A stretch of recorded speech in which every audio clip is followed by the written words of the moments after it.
My family called me a disgrace for being jobless, so I bought the company that fired me and made them all work for me. You're a disgrace to this family. I never planned on hitting rock bottom, but it wasn't the job loss that broke me. It was what came after, the job. I was fired on a Monday morning. No warning, no thanks, just an email from HR. Your position has been made redundant, effective immediately. I stared at my screen in disbelief. 5 years of blood, sweat, and 70-hour weeks gone in 2 lines. I tried calling my manager, no response. I walked into the office and security was already waiting. They didn't even let me collect my coffee mug. But again, that wasn't the worst part. The worst part was when I told my family. My father, a proud ex-military man with a voice like gravel and morals carved in stone, looked me dead in the eye and said, "So what now? Going to sponge off us like a leech?" My mom sighed. "We warned you about chasing dreams. You should have gone into finance like your cousin Arjun." And my sister? God, my sister Priya. She smirked. "Guess all that follow your passion crap didn't work out, huh? It was like getting fired twice." Then came the cherry on top. That night, my fiancée broke up with me. Her exact words were, "I can't be with someone who's still trying to figure things out at 28. She took the ring off and left it on the counter like it was some cheap souvenir from a vacation she regretted. I spent the next 3 days in my shoebox apartment. Lights off, phone off, dignity off. I didn't eat, barely drank water. I stared at the ceiling, wondering what I was even for anymore. No one called. No one cared, except for Rishi, my best friend since we were 10. He brought over a bag of groceries, 2 bottles of cheap beer, and a laptop. "You're done crying yet?" he said, kicking my foot. I didn't answer. "Good," he said, "because we've got work to do. Let's build something." He pitched me a crazy idea that night. A new kind of freelance work platform. One where talent didn't have to fight tooth and nail for pennies. Where people with potential could rise fast even if they didn't have degrees or Ivy League resumes. It sounded impossible. It sounded right. We got to work. Me on design and operations. Him on code and networking. We worked out of my kitchen with 1 secondhand laptop and a whiteboard I stole from a community college class I dropped out of. For months, we didn't make a dime. But we made progress. I was surviving on instant noodles and hope. Meanwhile, my family was thriving. Priya got engaged. Big fat destination wedding in Udaipur.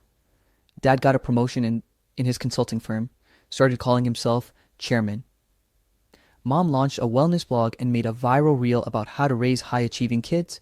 Not once did they ask how I was doing. In fact, Priya texted me something once that I'll never forget. "Hope you don't show up to the wedding looking like a beggar. It's going to be all classy people." Yeah. I screenshotted that message and saved it in a folder I later renamed Motivation. Our first break. It took 18 months, but we finally got our first round of funding. $200,000 from an angel investor who loved our demo. Then we got a viral shout out from a YouTube entrepreneur. Then a tech blog featured us. In year 2, we hit $2 million in revenue. We hired a team, got an office, paid ourselves, but I kept it all quiet. No Instagram, no LinkedIn flexes, no family group updates. Let them think I was still eating dirt. I wanted them to forget me. Because I wasn't coming back until I could buy the whole damn mountain, they threw me off. The company that fired me, they were failing. A news report came out. Bluetech Inc. laying off 30% workforce. That was my old company.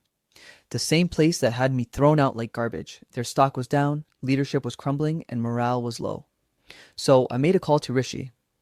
"Time to make a move," I said. We worked in silence, using shell companies to acquire shares. Then we made an offer to the board. It was aggressive, unthinkable, but it was cash. And they were desperate. We bought Bluetech, all of it, and I made sure they didn't know who the buyer was. Until I walked into the office with my name on the deed, and smiled at the stunned receptionist who once told me I wasn't authorized to use the restroom after termination. Now, for the family. They still didn't know. Not until the wedding. Oh yes, Priya's big fat wedding was finally happening. Everyone important was flying in, including some of the execs from Bluetech, now my company. And guess who Priya was marrying? The son of my old boss. You can't write this stuff. And you better believe I RSVP'd. I didn't go quietly either. I rolled up in a black G-Wagon, stepped out in a custom tux, and walked in like I owned the palace. Because I kinda did. More on that later. At the dinner, when they finally noticed me, jaws dropped like chandeliers in a storm. Priya blinked. You actually came?" I smiled. Wouldn't miss it for the world. And then I made a toast. And what I said in that toast changed everything. I stood at the mic, surrounded by marble pillars, gold-plated ceilings, and champagne fountains taller than most of my self-worth 3 years ago. Priya's wedding was lavish, a multi-million rupee spectacle filled with Bollywood dancers, drone cameras, designer saris, and politicians I had only seen in news debates. But for once, I wasn't invisible. Not anymore. All eyes were on me. The music faded. Forks stopped clinking. You could hear the air conditioning hum like a nervous whisper. Priya was glaring. My father's face was tense. My mom, clutching her clutch like it was a life raft. I took a long sip of water, then I smiled. I just wanted to say a few words. From your family disgrace. Nervous chuckles echoed. Rishi, in the back, was grinning so wide I thought his face might split. To the bride and groom. You know, Priya once texted me and I quote, "Don't show up to my wedding looking like a beggar." Gasp. Laughter from the groom's college friends. So I took her advice. Leased a G-Wagon, got this custom-made tuxedo, and made sure the cufflinks cost more than my old rent. People chuckled. Awkward. Unsure. But this isn't about clothes, it's about value. You see, a few years ago, I lost everything. My job, my fiancé, my dignity. And not a single person in this room except one believed I'd bounce back. My mom shifted in her chair. Dad looked like he wanted to throw his wine glass at me. But today, I stand here.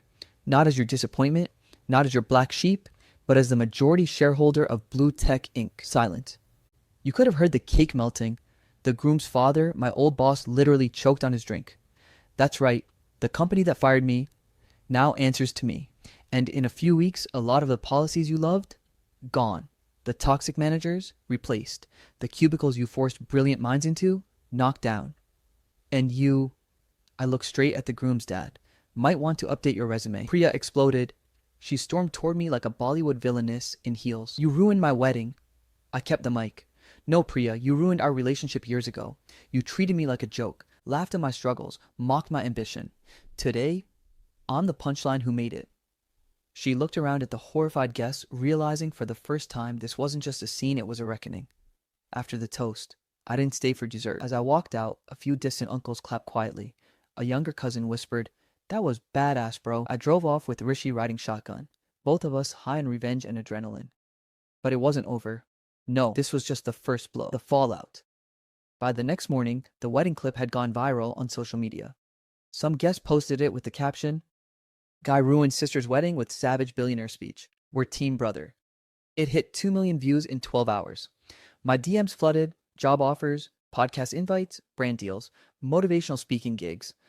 But the best part? Blue Tech employees flooded my inbox thanking me. "You're really the new CEO? Please fire Mark. He's a monster. Finally, someone who gives a damn about us." I realized something I hadn't before. This wasn't just about revenge. This was about building something better. And then, Dad called. I didn't pick up. He texted and said, "Dad, we need to talk." Me, too busy being a disgrace. "Maybe next week." "Dad, this is serious. Priya's wedding is being called a national embarrassment. Sponsors pulling out. She's in therapy." Me, "She called me a beggar. Consider this karma." Dad, "She's your sister." Me, "She stopped being that when she laughed at my pain." Family group chat imploded. Mom left the group. Priya renamed it. "Thanks a lot, Ruiner." Uncles were sending memes. Someone posted my speech clip again with the title, "CEO teaches entitled family a lesson they'll never forget." Then came the offer. A VC firm that passed on us in year one suddenly wanted a meeting. They offered to buy 40% of our startup for $80 million. I nearly dropped my phone. Me, the failure. The couch-crashing, ramen-eating, broken version of me was now worth more than the combined net worth of everyone who doubted me. And I wasn't done. I called a family dinner at the most expensive rooftop restaurant in the city. I paid for everything. Even had personalized place cards made. To Dad, who taught me toughness. To Mom, who believed in appearances. To Priya, who kept me humble. They showed up curious, confused, cautious. I stood up and raised my glass. This dinner isn't an apology, it's a thank you. Every insult, every rejection, every laugh behind my back, it forged me. You made me strong, so this success, it's partly yours. Dad muttered, "Is this sarcasm?" "Nope," I said, "it's closure." They didn't eat much, but I did. Every bite tasted like sweet poetic justice. But just when I thought I was free, I got a call from my old fiancé. Yeah, her. The one who left the ring like it was a regretful Amazon order. Hey, I saw the video. You look amazing. I'm sorry, I was stupid. Can we talk? I stared at my screen for a solid minute. Then I grinned. Sure, let's talk. Because what I had planned for her would make everything so far look like a warm-up act.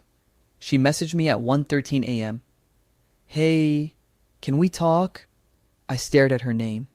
Angeli glowing on my screen like a ghost from a life I barely recognized anymore. It had been over 2 years since she left. No explanation beyond, I just can't do this. You're stuck. And now, after millions in funding, a viral speech, and a luxury rooftop dinner that turned my family upside down, she wanted to talk. I was tempted to block her, but something inside me wanted to see how far she'd go. So I replied, coffee tomorrow, 11 a.m. my office. She answered in less than 5 seconds. Can't wait. She walked in like nothing happened. Hair curled, perfect nails, designer bag swinging on her arm like a pendulum of privilege. She looked at my office, the glass walls, the team buzzing beyond them, the blue tech logo on the wall, and gave a breathy laugh. Wow, you really did it. I leaned back, deliberately quiet. What can I do for you, Angeli? She blinked. Can we start over? Start what? Us. I almost laughed. I almost exploded. I almost told her every sleepless night, every broken dollar, every time I'd clutched my gut and wondered if I'd ever be enough, and how she'd walked away like it cost her nothing. But instead, I leaned forward and asked, why? The confession. She fidgeted. Her mask cracked. I thought you'd be stuck forever. I didn't want to marry someone with no future. I made a mistake. You didn't make a mistake, I said. You made a choice, and now I'm making another one, she whispered. I want to be with you. I miss you. Or maybe you miss the version of me that doesn't exist anymore. She went quiet. Let me guess, I said. Your new guy wasn't all that? She looked down. He cheated, took my money, ghosted me, so now I'm the backup plan. No, she insisted. You were always the one. The audacity. I could have ended it there, but I had a better idea. Let's try again. I smiled slowly. Okay, let's try again. Her eyes lit up like a slot machine hit jackpot. Really? Yeah, but I'm different now. I don't just fall people. You'll have to earn it. And so began phase 2. Not just revenge, redemption. For me and for every person who had been thrown away like they were disposable. The relationship. Over the next few weeks, I let her back in. She clung to every dinner, every private jet meeting, every photo shoot with our brand's new launch event. She posted us on Instagram, captioned it, "Love always wins." My DMs exploded again. Is that the same girl who left you? Bro, what are you doing? Play her like she played you. Oh, I plan to. The setup. I invited her to a formal event hosted by a few blue tech board members and venture capital partners. Huge venue, fancy decor, hundreds of cameras. We walked in holding hands. Everyone noticed. Half of them smiled. The other half whispered. And once everyone had their champagne in hand, I got on stage, and I said, tonight I want to honor the people who believed in me and even those who didn't. I gestured toward Rishi, my co-founder. To Rishi, who stuck with me when I couldn't pay rent. Polite applause. Then I turned to her. And to Angeli, who left me when I had nothing, who called me too broken to fix, who told me I wasn't a man because I didn't have money. Her face drained of color. Dead silence. And yet, here she is again. And that tells me something, not about her, but about me. Everyone watched. No one breathed. It tells me that I'm no longer the man who begs to be loved. I'm the man who chooses who's allowed in my life. She dropped her glass. It shattered like the illusion she'd been living in. I turned back to the crowd. And I choose loyalty over history, over nostalgia, over pretty lies. And then I walked off stage, left her standing there, humiliated, exposed, and alone. I didn't look back. But Rishi later told me she ran out crying before dessert. The internet erupted. Someone filmed the whole thing. Again. This time the title read, "He got public revenge on his ex who dumped him when he was broke. Absolute mic drop. 15 million views in 2 days." I got invited to 3 talk shows, a TEDx, a book deal offer. Suddenly, I wasn't just a founder or a CEO, I was the guy who turned pain into power. But something was missing. You see, revenge is sweet. But it's also addictive. And the more I got it, the more I wondered, what was I really doing this for? To prove them wrong? To prove myself right? Or because deep down I still hadn't healed? Then my dad collapsed. Mom called me. First time in months. It's your father. He's in the hospital. Chest pains. They think it was a mild attack. I froze. This wasn't part of the plan. This wasn't supposed to happen. He keeps asking for you. The hospital room. He looked smaller, paler, like all that iron and stone he used to radiate had melted under the weight of time. I walked in expecting bitterness or scolding. Instead, he smiled. You made it. Yeah, I said quietly. I did. He chuckled weakly. Not the room I thought I'd say that in. Silence. Then he said something I never expected. I was wrong about you. Which part? All of it. You're more of a man than I ever was. I mocked you because I didn't understand you. Why now? Because I thought I'd die without ever saying it. I swallowed hard. You're not dying. Even if I was, I can go knowing you became something incredible. And just like that, the rage I'd carried for years cracked. Not completely, but just enough. Outside the room, Mom hugged me. No words, just trembled. Priya sat alone. No makeup, no arrogance, just a sister. Finally human. You were right, she whispered. About everything. I nodded. Let's just try again, she said. We'll see. Later that night, I stared out at the city skyline from my apartment. Alone. The revenge tour was over. But something new was beginning. A life not driven by proving them wrong, but by building something right. Because at some point, you have to stop living in spite of people and start living for yourself. It had been 3 months since the wedding speech went viral, 2 since I torched Angeli's fake love on a 5-star stage, 1 since my father had a heart attack and told me I was the son he never had the guts to be. Everything felt quiet now. Too quiet. And for someone like me, a man who'd built his entire identity on proving people wrong, that silence felt terrifying. What do you do when your enemies are gone? When your revenge arc ends? When the crowd stops cheering? That's when the email hit from Rishi. Subject: need to talk, urgent. He never used urgent, not unless the servers were melting or an investor was threatening to pull out. I opened it. Attached was a forwarded legal document.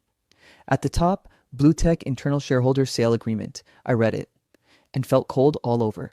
Rishi had sold part of our control to Devlin Corp, an international tech conglomerate. Ruthless, political. They weren't just here to invest, they wanted control. And the signature? Right below the terms? Rishi Mehta, my co-founder, my best friend. The only person who stood by me when I had nothing. I called him. He picked up on the first ring. You saw it. You tell me why, I said, voice flat. They offered $200 million just for 25%, but they're slipping into control. Board seats, voting rights. You didn't ask me.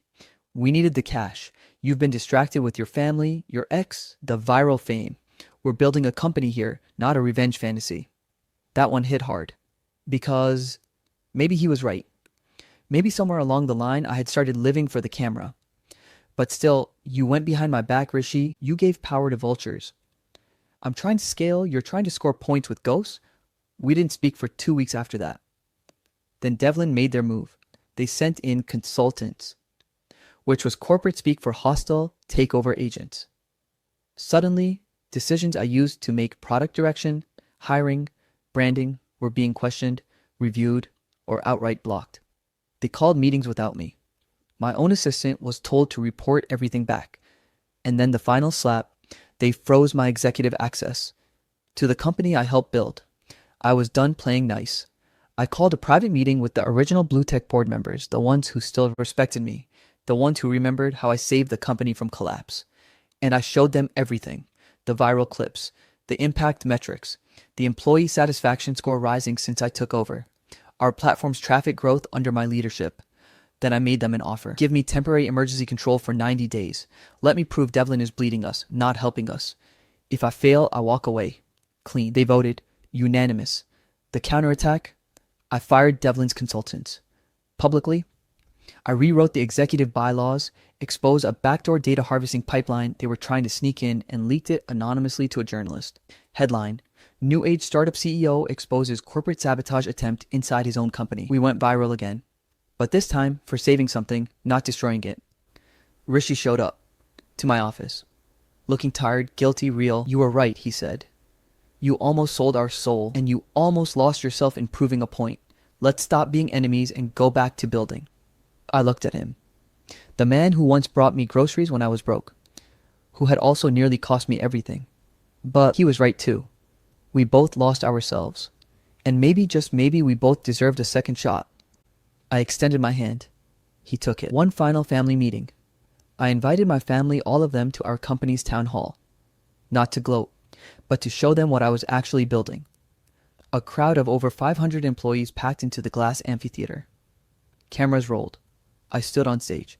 Behind me were screens showing stats, lives changed, people employed, freelancers turning full-time, kids in villages getting laptops from our initiative. Then I said, this is what happens when you stop trying to prove yourself to people who never saw your worth and start building for the people who do. They clapped. Even Priya, even Dad, even Mom. They weren't proud. Not yet. But maybe willing to learn. And that was enough. The final letter. That night, I went home to a letter on my desk. Handwritten. No stamp, just a folded paper. It was from Anjali. Inside. I understand now, not just what I lost, but what I never deserved. You're not the man I left. You're someone far greater. I wish you peace. Not mine, but yours. I smiled, folded it, and tossed it into the fireplace. Not out of spite, but closure. The real ending. These days, I wake up at 6 a.m., no alarms, just peace. I bike to work some days. Others I work from the cafe where I first pitched the idea. I mentor kids who feel lost. I take my parents to dinner. We don't talk about the past, just the present. And Priya? She's working in our startup now. HR manager. She says it keeps her humble. And me? I'm not angry anymore. I'm not trying to prove anything. I just built. Because once upon a time they called me a disgrace on. Now, I call myself free. Update 1. Just when I thought I was free, a secret from my past came knocking. I thought I was done. The enemy silenced, my family healed, or at least trying to. The company stabilized. My face was no longer on the front page of every startup blog or drama podcast. Life had finally slowed down. And honestly, I liked it. Mornings were quiet now. I'd sit on my balcony with a coffee, no phone, just birds and breeze. For the first time in years, I wasn't chasing anything. Not revenge, not recognition, just calm. Until the letter arrived. It was slipped under my office door. No stamp, no name. Just a white envelope sealed with red wax, like something from a historical novel. I opened it, expecting maybe a quirky invite or motivational quote from one of our weird interns. Instead, I read this. I know who really built the code for your platform. I know what you left behind, and if you don't want this going public, meet me where it all began. Cafe Indigo. Friday, 8 p.m. Come alone, no signature. No contact info. Just that. My stomach dropped, because I did know what they were talking about. The secret. We never talked about. In the early days, back when we were scraping pennies and building mock-ups in my moldy kitchen, there was a third person. A guy named Ishan Malik. Brilliant coder. Obsessed with crypto. Slightly unhinged but genius level sharp. Rishi had brought him in as a favor, said he could help us bootstrap faster. Yeah. And he did. He built key components of our first prototype, including the matching algorithm that now powers 60% of our client user connections. But Ishan was reckless. He wanted equity, not vesting full co-founder status, despite only working with us for 3 weeks. He got into a screaming match with Rishi, said we were stealing his brain, threatened to sue us if we didn't give him 25%. We didn't budge. He walked. No lawsuit ever came. No cease and desist, just silence. Until now. The cafe, Friday, 7:58 p.m. I walked into Cafe Indigo, the same dingy cafe where I first pitched Rishi the idea for our platform. It hadn't changed. Same flickering bulb above the entrance. Same wobbly wooden chairs. And there in the far corner, wearing a black hoodie and staring at a laptop like it owed him money. Ishan Malik. He looked older, paler. A long scar on his right jaw I didn't remember. He looked up and smirked. Took you long enough. You disappeared, I said, sliding into the chair. No calls, no lawyers, no threats. And now you want what? Hush money? Don't insult me, he snapped. I don't want your money. I want my name. He leaned in. You built an empire on my architecture. You went viral while I rotted in basements. I want what's mine. You were with us for 3 weeks, I said. You didn't sign any contract. You didn't even finish the code. Yeah, he hissed. Check module 12B. That matching algorithm, that's my code. I planted a signature in the back end. A hash only, I know. I froze. He wasn't bluffing. Rishi and I had torn that module apart and rebuilt it, but it was entirely possible his logic still ran under the hood. So, what do you want? Public recognition, he said. Official credit as co-creator, not full founder. Just, name and lights, LinkedIn headline, podcast invites, legacy. And if I say no? He flipped his laptop around, showed me a draft Medium article titled, The Hidden Co-Founder, How India's Hottest Startup Erased Me. It had screenshots, GitHub logs, early chat messages, voice clips from our old Slack channel. He'd kept everything. I leaned back. You'll get sued. Yeah, he said with a grin, but not before your story crumbles, not before every article calling you a legend gets rewritten with the word liar. He closed the laptop. Give me what I want, or I burn this place down metaphorically. He stood up. You have 48 hours. And just like that, he was gone. Damage control. I called Rishi that night. He went silent for a full minute after I told him. Then, he has the logs? He has everything. Damn. Should we buy him off? No, Rishi said. Let's be honest. Let's own it. That one stunned me. You want to give him credit? We talk about transparency. This is our shot to prove we're not full of crap. I was quiet. This wasn't revenge. This wasn't scandal. This was legacy, the announcement. 2 days later, I published a blog post on our official site.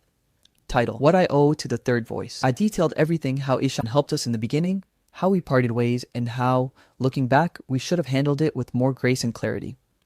I didn't spin it, didn't downplay it. I gave him public co-architect credit. No cash, no shares, but his name was now on the About Us page. And the internet, surprisingly, loved it. A CEO admitting fault in public? Respect. This is how you build lasting trust. Adding Ishan was the right move. Even employees messaged us. This makes me trust leadership more. And Ishan? He emailed me 2 words. Good call. No threats. No lawsuit. No Medium expose. Just closure. Reflection. That night I walked alone through the same streets I used to wander when I was broke and angry. I passed the corner where I once cried after a job interview rejection. The tea stall I used to sit at and write business ideas on napkins. And I realized this journey was never just about success. It was about becoming the kind of person who deserved it. Someone who could lead with integrity, not just ego. Someone who could admit when they were wrong. Someone who could build not just a company, but a legacy. I walked home under the streetlight glow, finally feeling something I hadn't in years. Peace.